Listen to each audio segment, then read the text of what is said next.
Bismillah, alhamdulillah, wassalatu wassalamu ala rasulillah Sayyidina Muhammad ibn Abdillah wa ala alihi wa ashabihi wa azwajihi wa dhurriyyatihi wa ahli baitihi wa man tabi'ahum bi ihsan ila yaumil qiyamah. Bapak Dirut, Pak Doso, berarti anak ke-10. Doso itu sedoso. Itu biasa di Jogja anak ke-10 dikasih nama Doso. Anak ke-10, Doso Agung, berarti 10 keluarga besar bersaudara. Bapak Komisaris Utama, Bapak Heri Bowo, dan seluruh jajaran komisaris dan direksi, karyawan, pelindo, hadirin al hadirat yang berbahagia. Ini alhamdulillah tadi disampaikan oleh Pak Heri Bowo, Pak Komut, Pak Halal Bihalal ini adalah prestasi orang Nusantara membuat Islam jadi indah. Jadi Islam itu jadi indah karena kepinterannya orang Indonesia. Puasa itu sebenarnya ya yang penting nggak makan dari sebelum subuh sampai maghrib, itu aja intinya, nggak makan, nggak minum, nggak jawil-jawil, intinya cuman itu.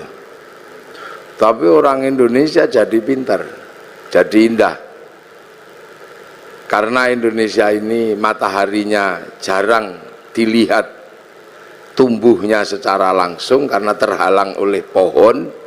Maka di Indonesia muncul tradisi imsak. Imsak itu karena mataharinya nggak kelihatan. Di Arab nggak ada begitu, karena Arab itu kalau matahari muncul langsung kelihatan. Di sini juga puasa itu jadi indah, karena puasa orang sini lebih berat dari orang Arab. Orang Arab kalau puasa keluar rumah lihat padang pasir, nggak ada orang pengen makan padang pasir. Tapi orang sini keluar rumah lihat jambu, lihat belimbing. Maka para kiainya daripada kamu nggak khusyuk kalau puasa, sebaiknya tidur aja. Maka kemudian setelah itu tidur, dikasih dalil naumuso imin ibadatun, tidurnya orang puasa itu ibadah. Nah, karena tidur terus akhirnya kiainya sepi, maka kiainya pergi ke pasar cari mercon. Akhirnya puasa di Indonesia muncul mercon dar-dor. Maka tidak usah heran kalau ada puasa kok merconnya banyak, itu khas Indonesia. Terus kalau malam ada sahur, bahkan sekarang ono sahur ora sahur sak karepmu ono. Nah, itu kehebatan orang Indonesia. Terus selesai puasa halal kayak gini nih, minta maaf. Di Arab sana nggak ada orang kenal tetangga. Nah, di sini bebeknya nelek di halaman tetangganya, maka saling memaafkan. Kerja di pasar biasalah, itu khas Indonesia. Kenapa? Karena puasa ini harus disyukuri. Berbahagialah orang yang berpuasa dan mau menjalankan puasa. Karena puasa ini nggak main-main. Ibadah yang Allah bikin alasan itu puasa. Karena puasa itu seperti penyiksaan, makan nggak minum nggak, penyiksaan. Tapi Allah kasih alasan. Puasa ini bukan kamu saja, tapi orang dulu juga tak suruh puasa. Kama kutiba alal ladzina min qablikum, seperti orang dulu. Jadi puasa ini bukan sampean aja yang disuruh, seluruh manusia dari zaman bahula itu disuruh puasa. Makanya puasa ini ibadah yang paling terkenal. Karena puasa ini ibadah kuno, kurikulum lama. Ibarat sekolah, kurikulum yang nggak pernah hilang itu berhitung. Matematika itu nggak pernah hilang kurikulumnya. Puasa itu juga sama, kurikulum kehidupan yang nggak pernah dihilangkan oleh Allah. Semenjak zaman Nabi Adam sampai Nabi Muhammad. Nabi Adam itu puasa juga. Sehari di bulan tanggal 13, 14, 15 rembulan itu puasa. Terus 27, 28, 29 akhir bulan namanya puasa Ayyamus Sud. Kalau hari terang puasa Ayyamul Bid. Nabi Idris juga puasa, dikenal dengan puasa tanpa nyawa, bila roh. Makanan tidak ada nyawanya, tanpa ikan, nasi mutih nih cara orang sekarang. Nabi Dawud juga puasa, sehari iya sehari enggak. Nabi Musa sebelum naik gunung Tursina puasa. Nabi Ibrahim puasa. Nabi Isa diajari puasa. Nabi Muhammad juga masih diajari puasa. Dan Nabi Muhammad dikatakan oleh Allah, kama kutiba alal ladzina min qablikum, seperti orang dulu. Makanya puasa ini dikenal semua manusia, bahkan semua agama kenal puasa. Itu uniknya puasa.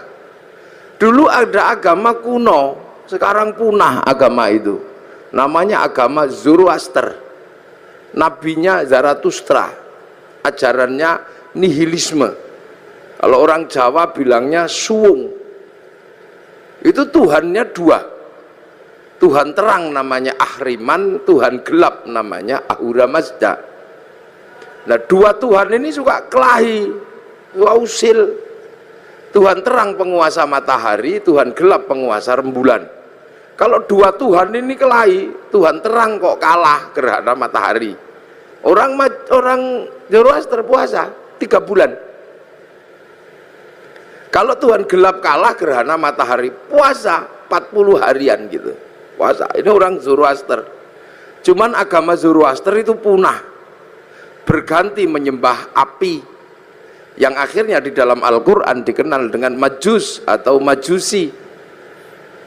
Cuman agama Majusi ini punah juga karena raja terakhir Majusi namanya Rustum yang ada di Persia sana masuk Islam.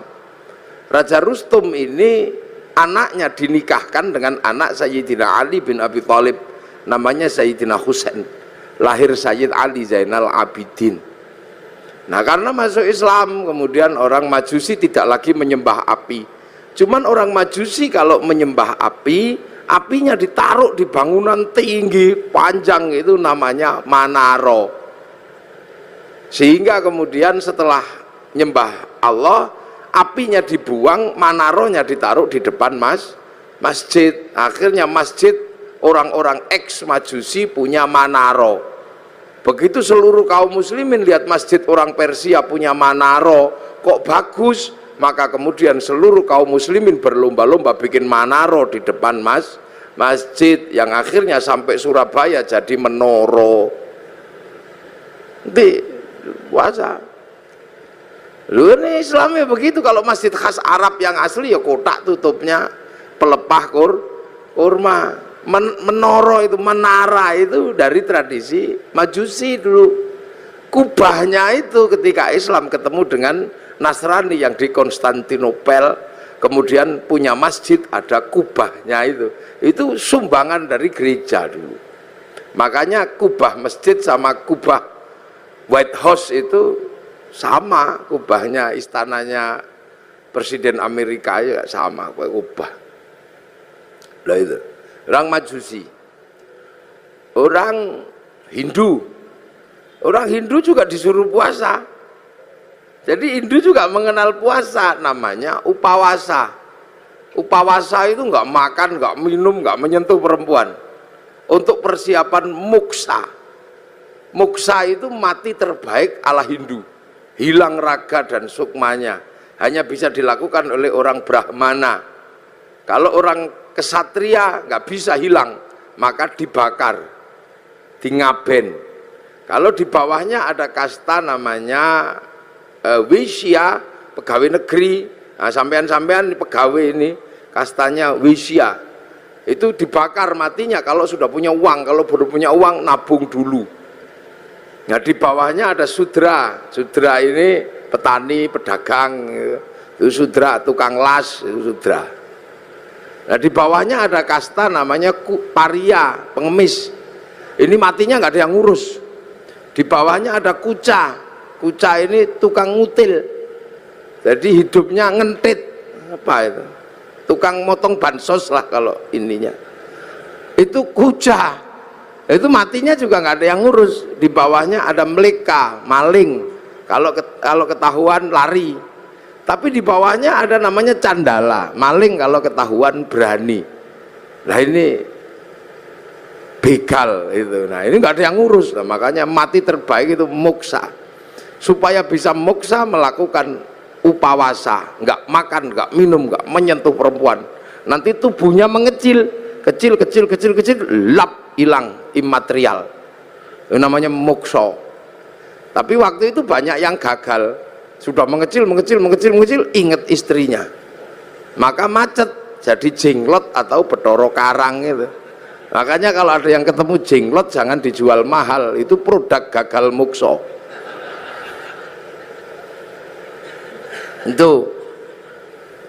Itu asalnya begitu. Makanya dulu terus orang-orang di sini mengambil ajaran yang lebih mudah, bukan menahan hawa nafsu tapi ngumbar hawa nafsu. Namanya ajaran Bhairawa Tantra.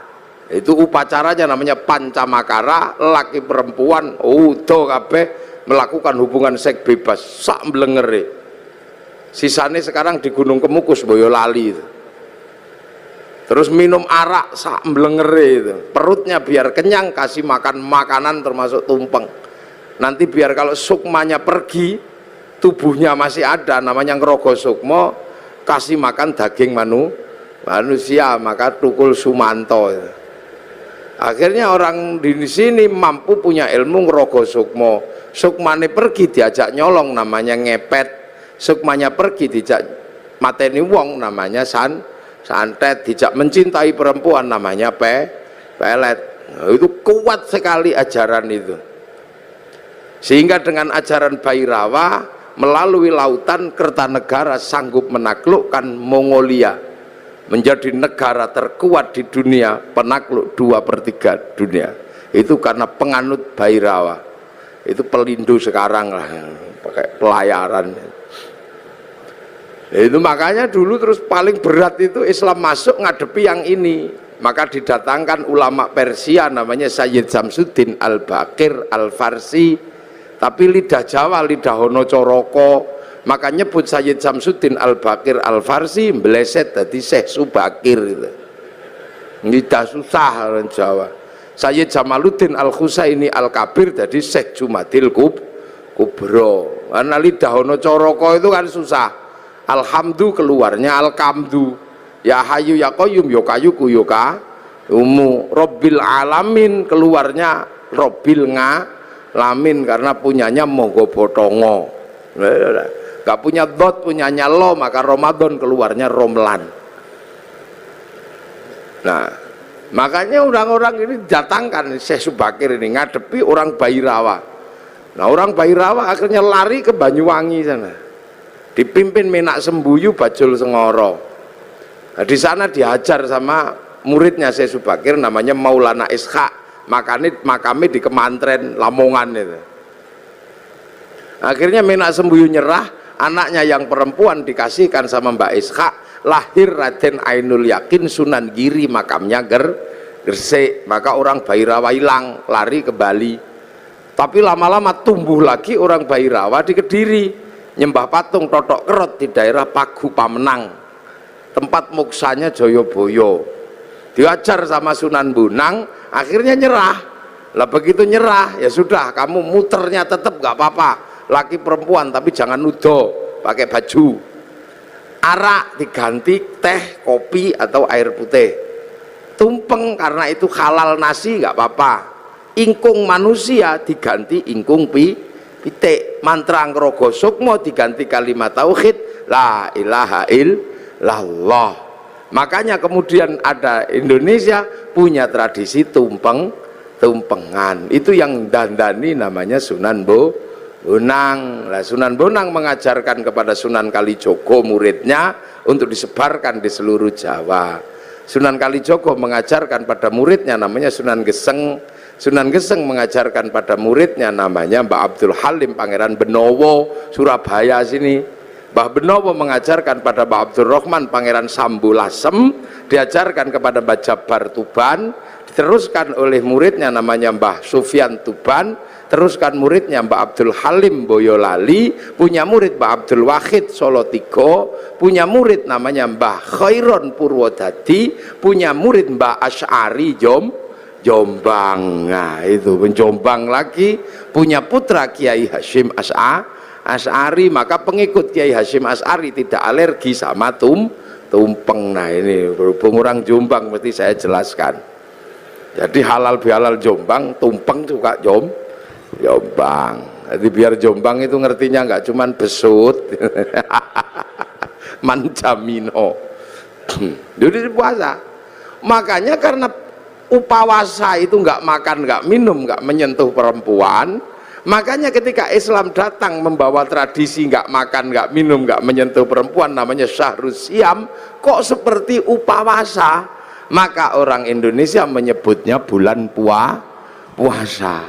Jadi kalau sampean pengen tahu kenapa Ramadan kok disebut bulan puasa, karena dulu ada namanya upawasa, nggak makan, nggak minum, nggak menyentuh perempuan, makanya kemudian Syahrus Siam disebut bulan puasa karena dulu upawasa.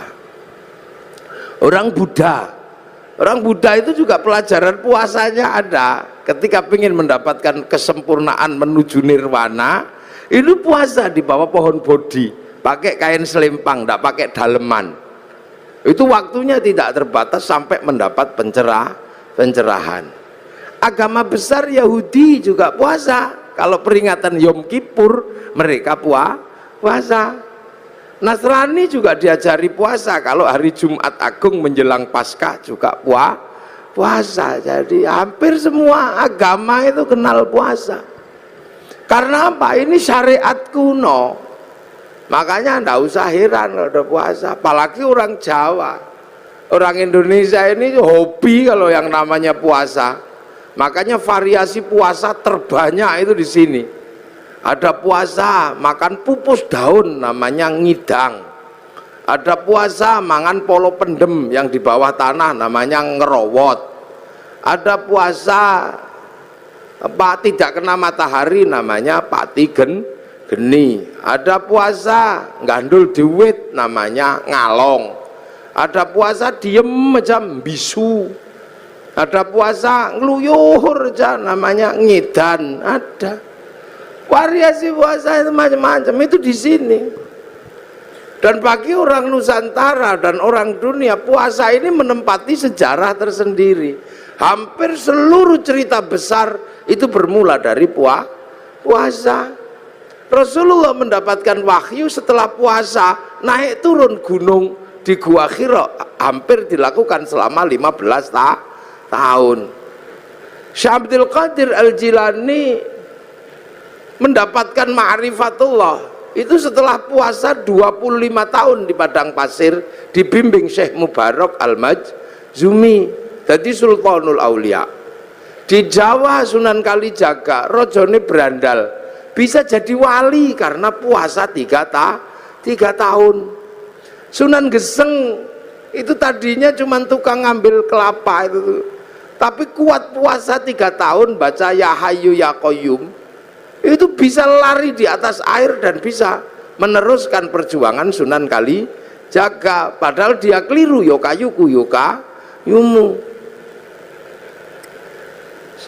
Saridin disuruh puasa sama Sunan Kudus, kalau kamu mau jadi penerusku yang hebat, puasa 3 tahun di atas pohon kelapa, baca Allahu Akbar, dilakukan 3 tahun, jadi pengganti para wali namanya Syekh Jangkung. Akhirnya Saridin, wong Pati pasti kenal itu, dan itu pun keliru mestinya Allahu Akbar, Allahu Akbar, keliru, lowo bubar, lowo bubar. Jadi sejarah besarnya puasa, jangan sembrono.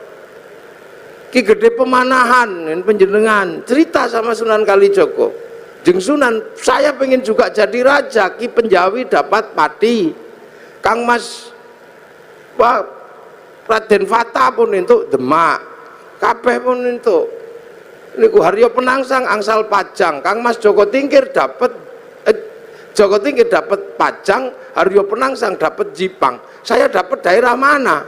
Ki Gede Pemanahan. Matur Sunan Kalijogo, ya ndak ada, semuanya sudah habis yang baik-baik, tinggal 5 tempat, itu pun tempat setan. Tempat setan pertama ada di ujung timur namanya Alas Purwo. Tempat setan kedua ada namanya Alas Roban. Tempat setan ketiga ada namanya Alas Larangan Cirebon. Tempat setan keempat ada namanya Alas Ketonggo Ngawi. Lah tempat setan yang kelima namanya Alas Mentau lereng Merapi. Makanya kamu milih yang mana?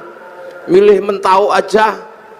Wah, kalau kamu milih Mentau setannya gede-gede, kamu puasa 20 tahun biar ditemani sama Ki Ageng Giring, jangan turun.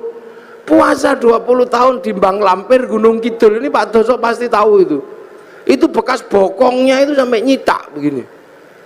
Akhirnya apa? Mampu betul Bubak Alas Mentau ditemani Ki Gede, apa Ki Gede temani Ki Ageng Giring. Bubak Alas Mentau punya anak namanya Danang Sutowijoyo, mampu menjadi raja. Bubak Alas bikin negara namanya Mataram, yang akhirnya dipecah Belanda jadi 2, Jogja sama Solo, yang akhirnya dipecah lagi Hamengkubuanan, Pakualaman, Mangkunegaran, Kasunanan. Puasa itu. Ki Ageng Pengging pengen punya anak jadi raja, suruh puasa sama Sunan Kalijaga 7 tahun. Akhirnya punya anak namanya Joko Tingkir jadi Rojo Pajang. Puasa. Calon Raja Mataram itu ada yang nggak mau jadi raja karena takut kalau jadi raja tidak alim. Maka dia keluar dari kerajaan, namanya Raden Bagus Harun, menempuh perjalanan spiritual, puasa 7 tahun di daerah Ponorogo, Kampung Pagotan, di samping sumur, yang sumurnya itu akhirnya ditirakati selama 7 tahun. Tahun ke-7 sumurnya itu naik airnya 7 meter, tanggal 27 Ramadan. Aku dapat Lailatul Qadar. Maka sumurnya dikatakan dengan nama sumur Sewu Wulan. Karena sumur Sewu Wulan, maka kampungnya sekarang disebut Kampung Sewulan, di belakang pabrik gula Pagotan itu. Raden Bagus Harun akhirnya punya anak perempuan galaknya luar biasa, dikenal dengan nama Nyi Ageng Alap-alap. Kalau ngamuk naik di atas pohon. Dinikah Raden Santri, punya anak namanya Mbah Maktum. Nikah punya anak Mbah Maklum, nikah punya anak Mbah Tafsir Anom, nikah punya anak Mbah Qolyubi, nikah punya anak Mbah Ilyas. Mbah Ilyas menjadi kandepak pertama di Surabaya. Punya anak perempuan galak namanya Nafiqoh. Dinikah sama Kiai Hasyim Asy'ari, punya anak Kiai Wahid Hasyim, nikah sama Nyai Solikah binti Bisri Sansuri Jombang, punya anak Abdurrahman Wahid. Bener-bener terjadi seorang ulama jadi presiden walaupun 2 tahun luwung. Cara puasa.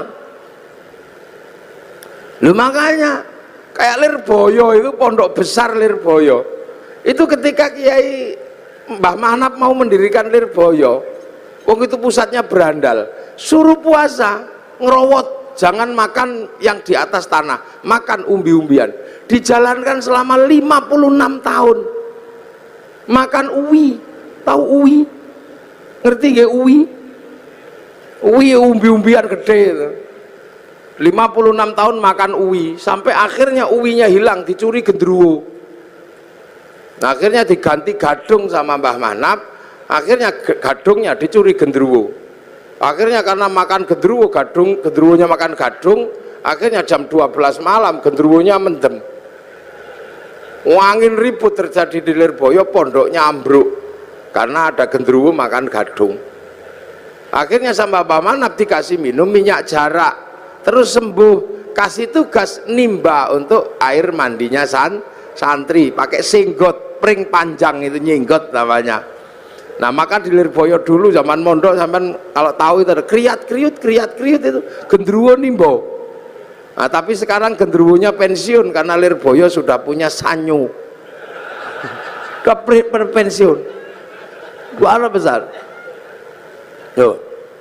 Makanya di Jogja ada orang menempuh jalan puasa, namanya Sukira. Ini Pak Doso ya. Sukira ini perempuan biasa, tapi punya cita-cita pengen punya anak jadi raja. Padahal bukan tetangganya raja, istri raja juga bukan. Maka tetangganya olok-olok, paling anakmu nanti jadi presiden, apa jadi raja deh ketoprak. Tapi Bu Sukira nekat puasa 9 bulan sambil ya Allah, ingin punya jadi raja ya Allah. Itu 9 bulan anaknya lahir, laki-laki keriting jemblok itu dikasih nama Soeharto. Itu jadi presiden 32 tahun. Nah, itu makanya dulu jalan puasa ini banyak ditempuh oleh nenek moyang kita.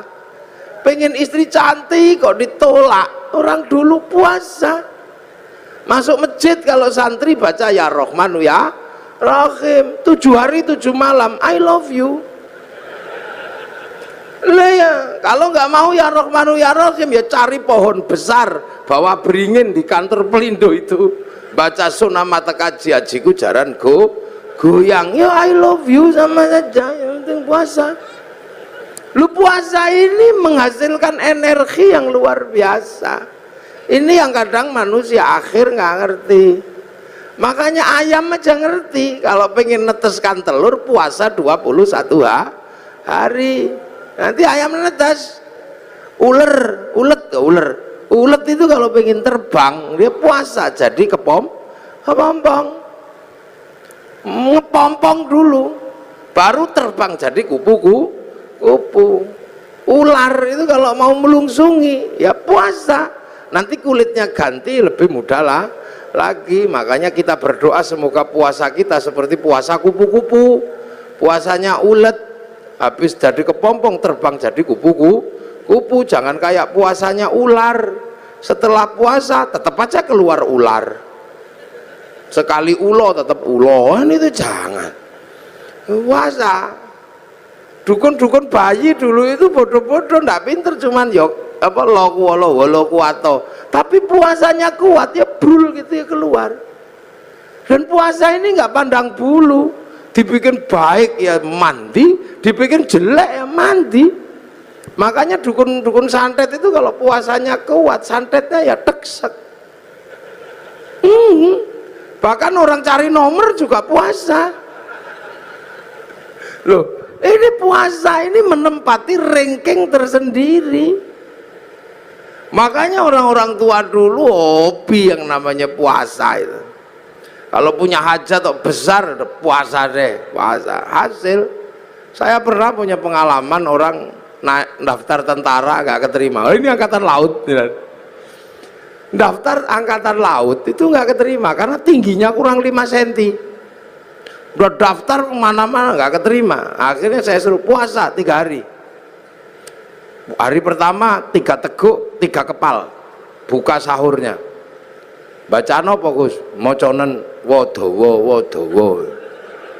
Dibaca selama 3 hari wodowo. Begitu waktunya daftar diukur lebih 5 cm. Untung ora iku nih sing dawa kan. Kudune kan dhuwur tapi keliru saya perintahnya, tapi karena yakin begitu diukur naik 5 cm.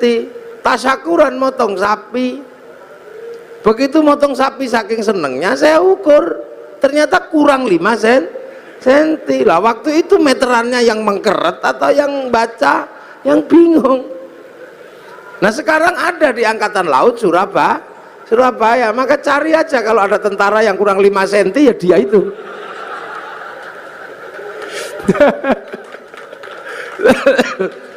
Ini puasa. Makanya nenek-nenek moyang kita kuat. Nah sekarang begitu puasa itu menakutkan, maka orang ini jadi lemah. Jadi lemah. Dulu orang Jawa, orang Indonesia ketemu singo gitu kita ikut semilar, singone lari. Orang sekarang begitu takut puasa, jangankan sama singa, sama melinjo takut. Iya monggo Pak Melinjo ora samura tau. Santen itu enggak kenapa? Kolesterol. Penyakitnya banyak karena nggak ada orang mau puasa. Akhirnya begitu remuk masuk rumah sakit. Dokter harus menangani orang sakit, tapi ketika orang sakit mau ditangani, dokter mengatakan puasa. Ya, puasa dulu. Kalau nggak puasa saya nggak mau ngoperasi. Makanya pasien yang mau dioperasi pun harus puasa. Lu dokter aja ngerti, nah, sampean kadang nggak ngerti. Mumpung masih sehat, poso. Jangan kok tiap bulan puasa datang poso maneh. Itu caranya Allah. Dari dulu manusia dikasih senjata yang luar biasa namanya puasa. Gitu. Makanya kalau ada people power enteng-entengan, ada puasa enteng-entengan. Apa puasa enteng-entengan? Diet. Nah diet itu puasa enteng-entengan. Kan Pak Amin kan mengatakan ada people power enteng-entengan. Nah puasa enteng-entengan juga ada, namanya diet. Karena kalau diet kenemenen dead. Nah ini lah ya. Jadi ini dari zaman kuno. Makanya orang itu kalau puasanya rajin, kuat, nggak takut apa-apa, sehat. Nah sekarang manusia ini dengan puasa takut. Jadi puasa ini kiri kanan oke. Gaya apik mandi, bikin jelek ya mandi. Cuman puasa kita ini berbeda. Kalau puasa yang diajarkan oleh Allah ini la'allakum tattaqun, agar kita menjadi orang bertakwa. Apa sih takwa itu? Takwa itu adalah menghadapkan wajah kemanapun, merasa diawasi oleh Allah. Itu. Oh ini ngaji kalau di syuting itu ya gini, jadi panas. Lampune siji loro. Ngerti wong pelindung Kiai ireng. Lampune diakeh. Pak Doso ngerti Kiai ireng lampune sing akeh. Mengarah ke saya semua ini lampunya. Bau panas. Jadi walaupun saya ngadep ke sana, saya nggak lihat ada perempuan di sini, nggak kelihatan. Kalau lampunya ke sini. Takwa itu apa? Menghadapkan wajah kemanapun, merasa dilihat Allah. Nah, makanya orang bertakwa itu menjalankan perintahnya, menjauhi larangannya, karena kemanapun merasa melihat Allah. Lah kenapa kalau merasa melihat Allah, merasa dilihat Allah, merasa diawasi Allah, kok harus puasa? Ya memang itu caranya. Karena manusia itu nggak kenal Allah. Ini nggak kenal. Tapi manusia yang asli kan kenal. Manusia itu yang asli kenal Allah, harus tahu ketemu kok. Sudah pernah depan sama Allah manusia itu.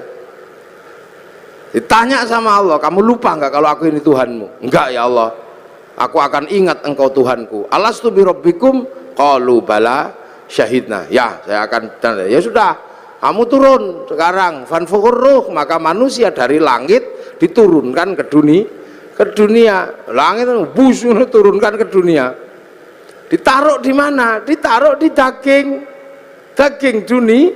dunia. Lah daging ini produksi lokal dari makanan orang tua. Orang tuanya makan diproses di perut, dikeluarkan jadi jadi umbel, jadi apa. Nah makanan manusia yang paling intinya itu disimpan di sini, namanya nutfah. Nutfah itu zat hidup yang ada dalam setiap makanan, karena Allah berfirman idza arada syai'an ayyaqula lahu kun fayakun. Simpen di sini namanya nutfah atau mani. Maka nanti kemudian dicampur, punya bapak punya ibu, produk dunia ini Pak Doso, lampunya dimatikan terus dicampur itu, terus nanti dititipkan ke rahim ibu. 3 bulan jadi segumpal darah, 4 bulan jadi segumpal daging. Nah kalau sudah jadi daging, maka kemudian nyawa turunkan, manusia yang dari langit diturunkan masuk ke dalam daging. Nah, begitu masuk ke dalam daging lah proses casingisasi dilakukan.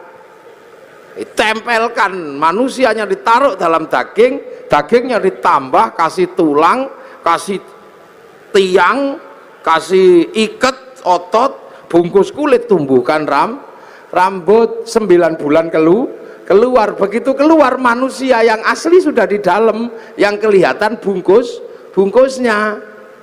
Lah bungkusnya ya tergantung yang buat, karena yang buat itu pesek ya keluarnya pesek. Kalau yang bungkusnya kok mancung ya keluarnya mancung. Kalau yang bikin bungkusnya kok cantik ganteng, nah keluarnya ini.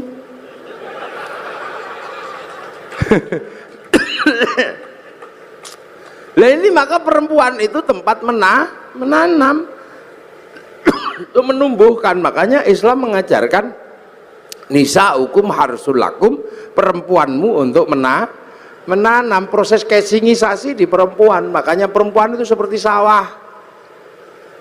Ini sawahnya laki-laki ini yang punya sawah. Nah sawah itu untuk nanam. Makanya kalau pengen tanamannya bagus, sawahnya harus bersih. Jangan kok penuh sampah, jangan penuh kotoran, jangan terlalu banyak rumput liar.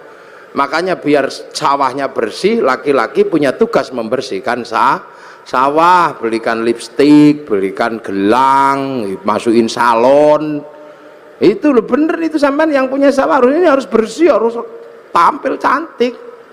Biar tumbuhannya bagus. Sawah nggak boleh kering, sawah harus selalu basah dan selalu dipupuk.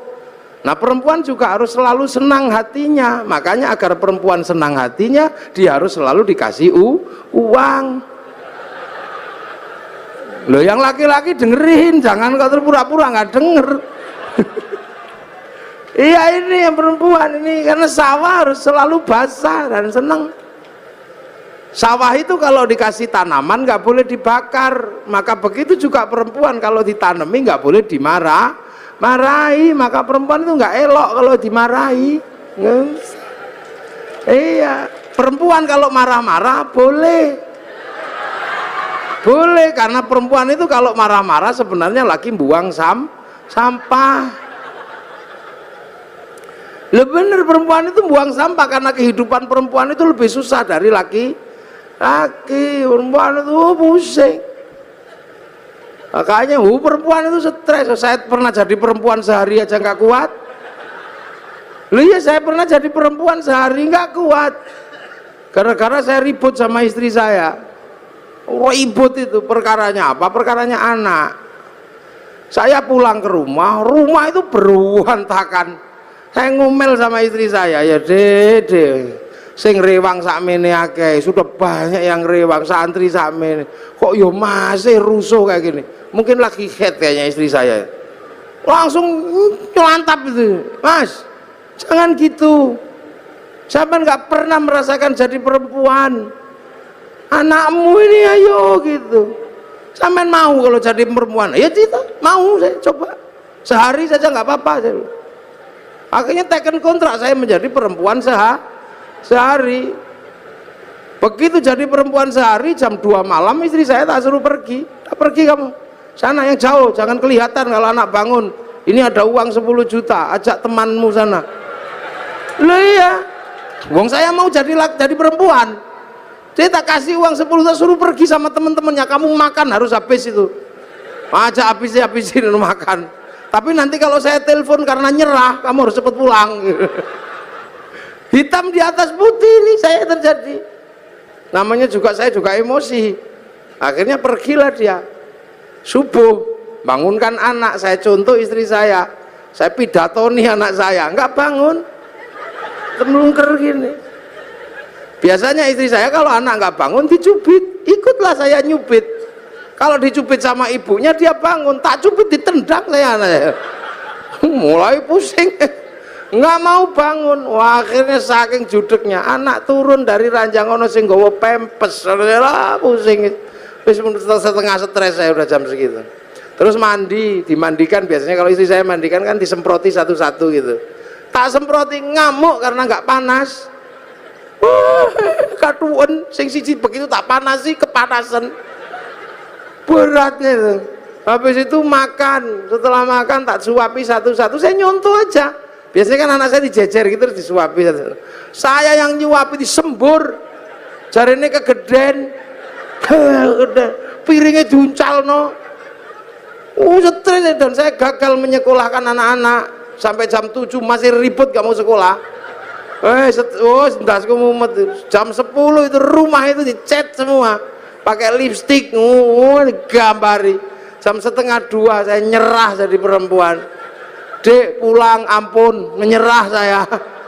Pulang ternyata istri saya sudah di tetangga gitu, langsung pulang. Iya saya ngerti sampean gak akan kuat. Tak cekel tangannya, tak ambung ping pitu itu saya. Semenjak itu saya tahu bener-bener jadi perempuan itu beratnya luar biasa. Kapok saya. Wis gak kemana-mana, aku mau dadi wedok, aku mau dadi lanang iso dolan. Iya jadi berat. Makanya saya anggap perempuan itu kalau ngomel buang sampah. Dan laki-laki itu tempat sampah. Makanya kalau perempuan kita lagi buang sampah, tempat sampahnya jangan ditutup. Nanti dibuang ke tetangga sampahnya. Weanan sama tonggo, pusing kita. Karena laki-laki itu sama anak dan istri lebih memilih istri. Loh iya, anak suami itu lebih sayang istri daripada sayang anak. Mulutnya aja yang sering mengatakan saya lebih mencintai anak dari kamu. Enggak, kata siapa? Laki-laki manapun pasti lebih mencintai istrinya. Buktinya ada. Pulang kerja, anak di pangku tetangga, enggak apa-apa. Terima kasih.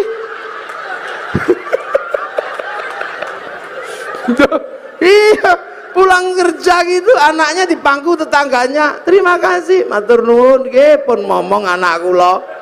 Coba kalau istrinya yang di pangku tetangga, oh langsung bawa arit. Itu tandanya bahwa suami lebih cinta istri, gayanya aja.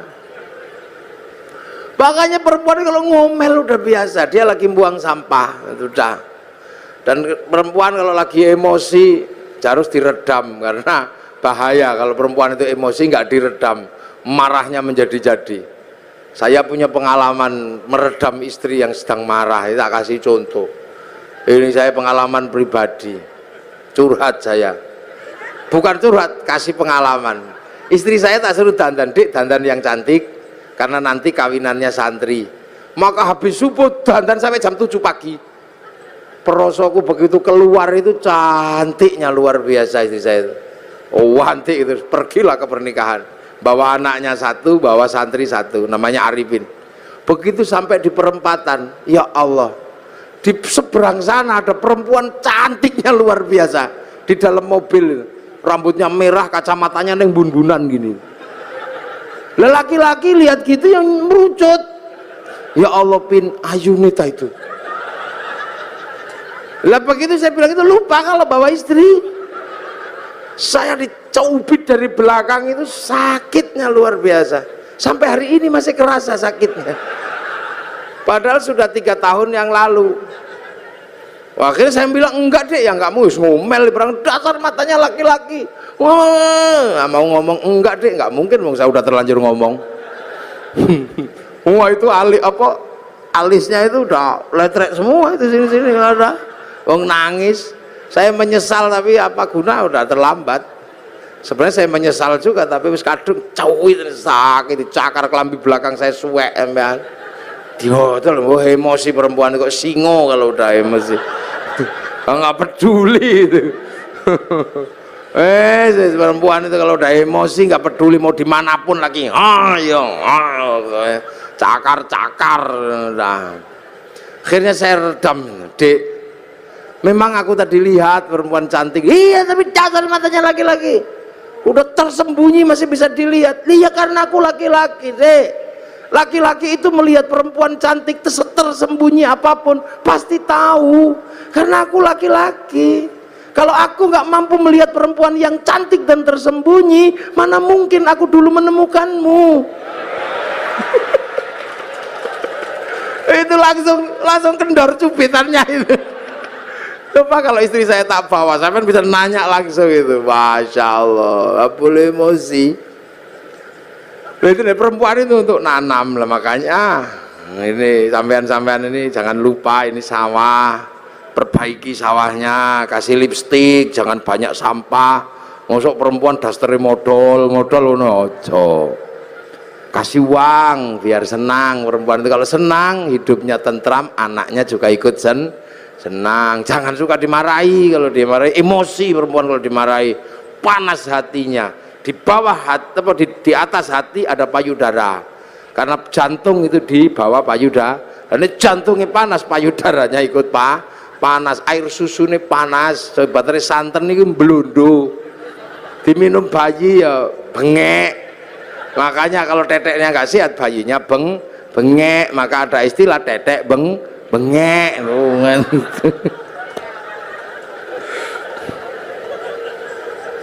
Loh itulah perempuan itu nanam untuk membuat proses casingnya manusia lah. Casing ini dunia, makanya manusia ini casingnya aja, ini tergantung yang nyita aja. Ini dunia, ini casingnya. Tangan ini dunia, maka dia senengnya dunia. Mata ini dunia, wong dari produk dunia kok. Makanya tangan laki-laki dimanapun kalau lihat bokong pasti pengen demek. Ini dunia, ndak usah tangan Pak Direktur, tangan Pak Komisaris, sama aja, wong tangan saya juga sama. Ini dunia, ndak usah heran. Tangan ibu-ibu dunia, maka pengen dikasih gelang. Sama aja, yang bedakan remnya dok. Insya Allah kayak kiai ini remnya cakram. Jadi pas direm set itu depan belakang berhenti. Nah rem pelindo ini kan nggak cakram, antromol tadi gitu.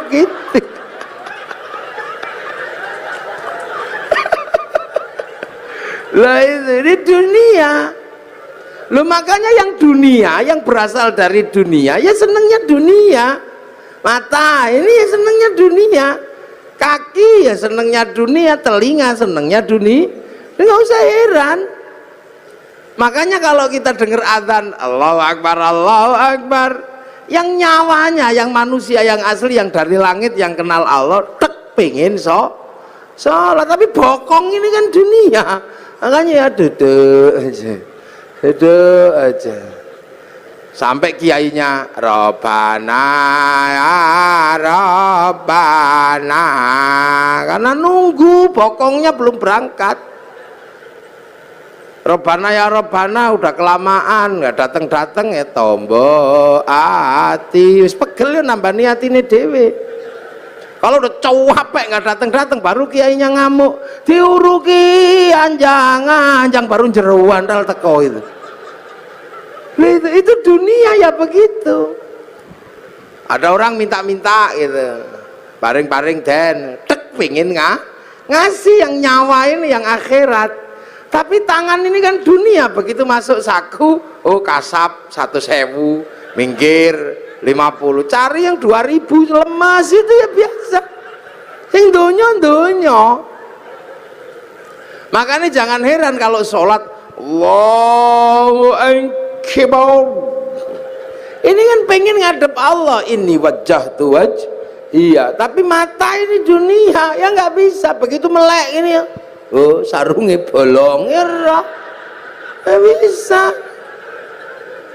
Allahu Akbar, kuping ini dunia, begitu toh tet bel kantor masuk. Kalau ada bakso ting bakso. Hujan kretek ya Allah sepatuku kudanan. Nggak bisa yang dunia, wong ini memang dunia. Allahu Akbar. Bismillahirrahmanirrahim. Sabbihisma rabbikal a'la alladzi khalaqa fasawwa walladzi qaddara fahada. Suwe. Lama ini yakin suwe.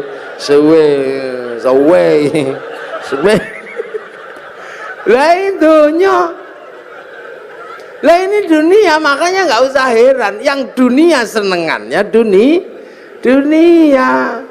Tapi kan ini raga punya tugas menghantarkannya nyawa, sama dengan padi punya tugas mengantarkan beras, sama dengan debok punya tugas mengantarkan pisang. Lah manusia punya bertugas menghantarkan innalillahi wa inna ilaihi raji'un. Makanya nanti tiba-tiba ya sudah, satu saat ini semua akan kembali. Nah yang kembali apa? Ya nyawanya. Yang dari dunia ya dikembalikan lagi ke tanah. Itu balik ke tanah, kubur situ, terus dimakan cacing, bosok, ruwek, bosok. Bosokannya cacing diisep sama rumput, rumputnya dimakan sama kambing, kambingnya dipotong bikin anak lagi. Lah itu namanya teori rantai makanan. Makanya manusia, padi, pisang sama. Ada waktunya panen. Kalau padi dipanen sama Pak Tani, pisang dipanen Pak Tani, manusia dipanen sama malaikat Israel, panen aja. Begitu beras diambil, pohon padi ya tidak diurus, dibakar untuk makan sapi. Begitu pisang diambil, pohon pisang ya dibuang ke sungai. Begitu manusia diambil isinya, ya kelontongannya ya dibuang ke kuburan, sama aja. Nah padi walaupun terpisah dari pohonnya, begitu masuk laboratorium tetap ketahuan padi organik atau bukan organik, walaupun sudah terpisah. Orang nggak perlu lihat pohon padinya dulu seperti apa, rekam jejaknya ada di beras, rekam jejak pohon pisang ada di dalam pisang, rekam jejak kehidupan manusia ada di dalamnya nyawa. Ngono dok. Makanya ya cari rekam jejak yang bagus. Itu tangan ini merekam jejaknya nyawa, mulut muni apa wae rekamannya ada di dalamnya nyawa. Sama kayak syuting itu ngadep saya dari tadi. Itu tugasnya cuman apa? Nyarikan bekal kartu memori. Setelah ngerekam saya, syutingnya dibanting nggak apa-apa. Yang penting memorinya masih ada, diputer keluar gambarnya, sama aja. Manusia juga gitu, makanya cari rekaman yang bagus. Nah orang tidak mendapat rekaman bagus kalau nafsunya tinggi, egonya tinggi. Lah ego itu ada di dalam jasad, makanya jasad disuruh ngurangi makanannya agar ego jasadnya turun. Makanya kalau mata melihat gini, egonya turun, lihat istri gemuk, alhamdulillah, egonya udah turun, alhamdulillah gemuk, tanpa tak kasih makan 3 hari juga masih hidup. Akhirnya ruhani kita merekam alhamdulillah. Tangan pegang panas, masya Allah. Tapi kalau ego tangannya tinggi megang telek, oh telek ini ya yang terekam telek. Sendal hilang, kalau egonya sudah turun, sendal hilang, masya Allah. Tapi ini egonya tinggi, sendalnya hilang, waduh sih ya sudah, kambing ini. Akhirnya yang terekam itu kambing. Begitu masuk laboratorium kok ada kambing dipanggil, "Beng, kok kamu ada dalam hatinya orang ini?" "Iya ya Allah, fitnah itu ya Allah." Fitnah itu hoax itu dulu. Saya nggak terima karena saya difitnah nyuri sendal. Padahal seumur-umur tidak ada kambing nyuri sendal. Dulu itu ada, makanya rekaman ini itu. Pelajaran dasarnya itu sebenarnya. Makanya manusia harus punya rekaman yang baik. Lihat Pak Preskom gini, oh ulang tahun, alhamdulillah beliau belum ada ubannya, nah kan keluar. Nah kalau yang egonya tinggi, udah setua itu, masih nggak ada ubannya, pasti semir 1 kilo itu. Akhirnya rekaman disinya semir 1 kilo. Tapi kalau egonya turun, alhamdulillah. Kita ini punya chip namanya nyawa, sampean jangan lupa. Lihat apapun direkam oleh nyawa. Seperti kamera itu, lihat saya, gitu nanti rekamannya ada itu setting. Kalau musim kampanye, ada, ada.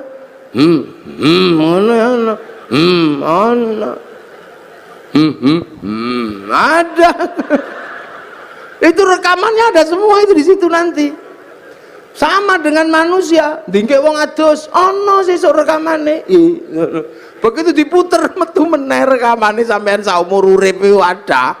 Makanya rekamlah yang bagus. Nah, agar rekamannya bagus, nafsunya harus kan lah, nafsu diturunkan dengan cara puasa. Makanya orang kalau puasanya ini kuat, nafsu egonya tuh turun. Sebab apa?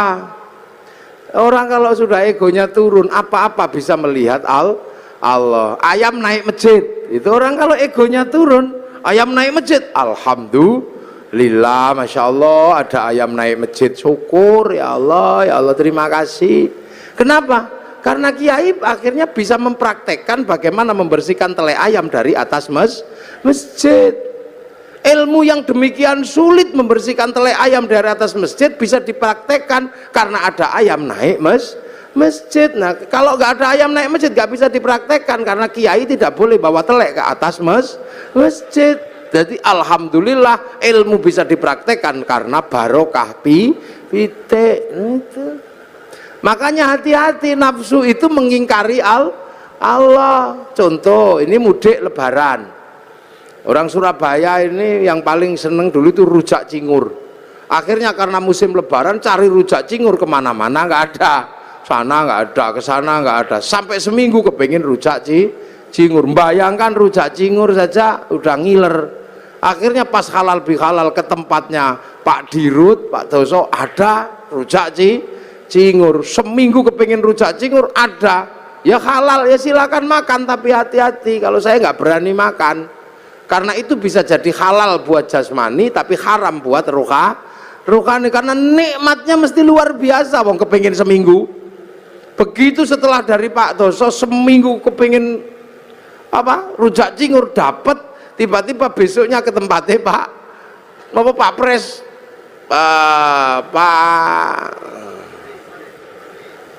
komut. Nah, istilah yang susah buat kiai itu, komut itu komisaris utama. Nah itu kemana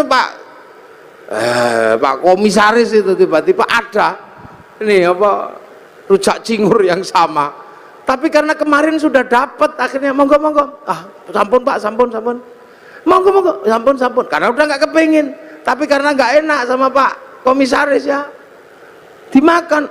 Enak tempatnya Pak Dirut, padahal begitu zaman muni enak tempatnya Pak Dirut, zaman ribut sama Allah.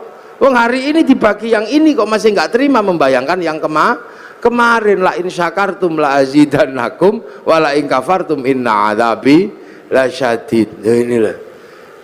Jadi ini makanya orang kalau puasanya kuat-kuat, ini nafsunya turun, kemanapun kembali kepada Allah. Nah itu loh, maka la'allakum tattaqun, semoga kita menjadi orang yang bertakwa. Lah makanya nafsu ini kalau udah turun, hidup jadi enak, indah. Makanya kita ini kalau orang-orang yang sudah bertakwa enak, lihat apapun kembali kepada Allah. Ini di belakang ada tema keragaman, ya keberagaman apapun juga dari Allah. Makanya orang nafsunya turun ya nggak ribet.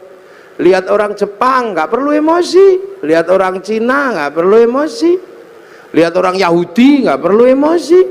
Toh kita hidup bersama sama. Sekarang orang Jepang nggak datang, tapi mic-nya datang. Ini kan bikinan Jepang. Ya, jadi kita ngaji ini pun melibatkan orang Jepang. Kita ngaji melibatkan kipas angin mereknya Mas Pion, Cino sih gawe. Kalau kita malam longok-longok pengen ngerokok, gudang garam Cino. Pergi haji kita nggak bisa jalan kalau nggak ada pesawatnya orang Yahudi. Wong Pak Habibie disuruh bikin pesawat nggak jadi, wong namanya tetuko, sing teko ratu tuku, sing tuku ra teko. Makanya kiai-kiai nggak ada yang ribet. Istri kita cantik-cantik karena parfum dan bedaknya orang Prancis. Nasrani karena bedak Surabaya nggak mau make, wong beras ditumbuk ya blonteng kah. Biasa aja hidup itu begitu. Iya, kita ngaji gini misalnya, ya ngaji ini baik, wong pengajian. Ya makanya kalau saya mengatakan saya lah orang terbaik hari ini, ya bisa saja, wong saya sendirian ngomong di depan minumannya banyak. Tapi saya juga nggak bisa terbaik di sini karena baiknya saya ada panitia yang bikin pengajian. Kalau nggak ada panitianya ya saya nggak ada di sini. Lah terus siapa yang terbaik? Ya panitia pasti mengatakan saya yang terbaik. Saya mengatakan kalau saya nggak datang pengajianmu jelek. Lah itu baru 2 udah ributnya luar biasa. Belum lagi kalau sampean ikut-ikutan, ya ini menjadi baik karena saya mau hadir. Coba kalau saya nggak ada yang datang, itu bukan pengajian namanya. Lah apa? Cek sound. Bukan kayak gini. Lah orang-orang yang sudah mengembalikan semua kepada Allah, enak, nggak ribet, biasa aja orang. Terus kita misalnya ini pengajian jadi indah karena ada yang nata kursi. Apa yang nata kursi itu sholat subuh? Ya belum tentu. Jangan-jangan yang nata kursi nggak sholat subuh, tahu. Sama kita makan jadi enak karena apa? Ada bumbu. Bumbu bisa enak karena diulek pakai cowek. Kita nggak pernah tahu waktu bikin cowek itu bikin cobek. Jangan-jangan pas airnya kurang dikencingi juga nggak tahu gitu. Hidup itu indah. Jadi orang itu kalau sudah mengembalikan semua kepada Allah, nyaman, udah gak ribet. Orang Surabaya ini nggak punya garam, yang punya garam orang Madura. Sampai nggak tahu waktu orang Madura bikin garam, jangan-jangan kebelet pipis kolamnya dipipisi, ya nggak ngerti kita. Makanya jangan mudah berburuk sangka sama orang, biasa aja hidup itu. Ini makanya akhir-akhir ini begitu orang takut puasa, ini orangnya ribut aja, dikasih apa ribut, dapat apa ribut, itu biasa aja. Ini ngaji, ya ini ngaji, ini minumnya kopi. Kopi ini kita nggak ngerti, jangan-jangan yang metik kopi ini belum gajian, ini kita nggak tahu. Jangan-jangan yang metik kopi malah mati digigit ular. Maka semua kembalikan aja deh kepada Allah. Nah ini syaratnya apa? Nafsunya turunkan minimal dengan mengurangi makan. Kita bisa berlatih untuk menghadirkan dalam setiap kehidupan merasa ada Allah, sehingga apapun rekamannya bagus. Makanya kepala sering diajak ngerekam kalau zikir la ilallah, la ilallah, la ilallah, biar kepalanya ini merekam Allah, tangannya pakai tasbih Allah, ya Allah, ini rekamannya Allah, semua direkam. Makanya sampean jangan heran, rekaman kita ini terhubung langsung dengan servernya Allah, namanya Lauhil Mahfud. Sama kayak sampean, karena punya kartu handphonenya, bisa di GPS kemanapun. Sama dengan manusia, mau lari kemanapun di GPS sama Allah. Loh ya inilah, nah ini yang bisa kita ambil dari yang namanya puasa itu ini. Nah ini halal bihalal ini Pak, ini amma ba'du. Nah ini baru muqaddimah selesai. Lu saya belum mulai ngaji. Lah kan saya baru amma ba'du. Lu ngajinya kiai itu ada amma ba'du, dari tadi sudah amma ba'du belum saya? Ya belum. Ini baru amma ba'du, jadi ini baru muqaddimah. Ini baru pembukaan. Nah inilah artinya ini, pokoknya tahun depan ini jangan kaget, puasa aja deh. Itu jadi jalani puasa dengan sukacita. Makan ya silahkan. Boleh kok puasa itu kalau nggak tahan makan. Boleh aja, tapi jangan masuk ke belakang kintil-kintil itu. Aman haus pengen es jeruk apa pengen es kopior gitu, minum aja, kamu boleh.